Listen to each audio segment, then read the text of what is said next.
Hi, I'm Christine McCormick, the Innovative Systems Officer here at Mason City Schools. And as a family member, you might soon be hearing something like, I want a cell phone to connect with my friends, or I want a social media account. My other friends have them and I want one too. So through the portrait of a comet, we are going to help you understand whether or not they might be ready. So integrity, as you are talking to your child when it comes to social media, remind them they're building a personal brand, and it's who they portray and what they portray online is actually telling a story. It's natural for kids and teens to want a phone because everyone else has one. However, they might not be ready for problems that can come with having a phone. Some teens have actually said they regret getting a smartphone early. These kids didn't realize they would have so many new distractions or social drama in their lives. Talk with your children about other options, like getting a flip phone or watch that allows communication without all the digital baggage. Options like these may be a better fit at younger ages. Adaptability. So my adult child, actually, she has a fear of missing out. So she recognizes that social media actually impacts her and can make her quite anxious. So what she does very intentionally is she will take her phone, she will turn it off, and she will actually place it away from her.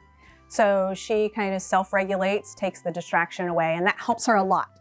Empathy, when you're online, being empathetic and helping your child to remember that there's a person behind the screen, and anything that they post can actually be quite hurtful or it can be quite helpful. Social connection is the biggest driver for having a phone in the tween and teen years.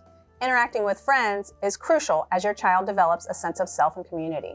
However, if you don't think your child is ready for a smartphone, there are other ways to help them connect with friends. In addition to making sure they have in-person social opportunities like clubs or sports, you could enable video chat and text messaging on an iPad or tablet, for example.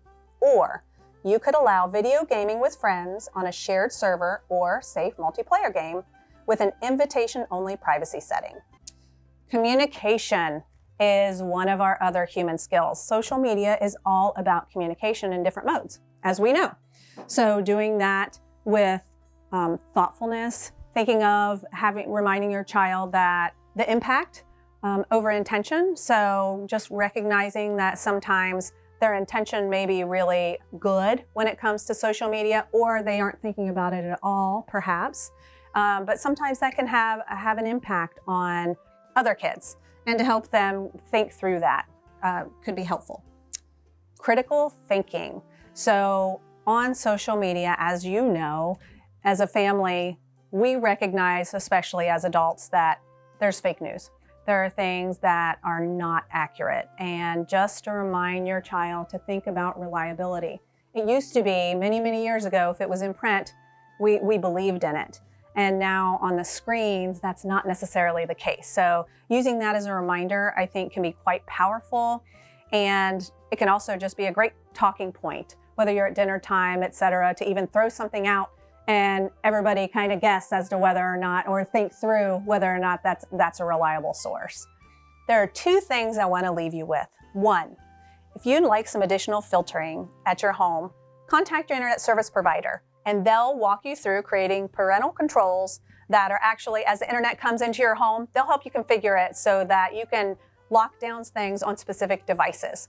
And Alta Fiber, whatever your internet provider, Spectrum, etc., will help you do that. The second is American Academy of Pediatrics and AT&T have partnered to create a phone-ready questionnaire. It's 10 questions that'll help you discern whether or not your child is ready for a cell phone.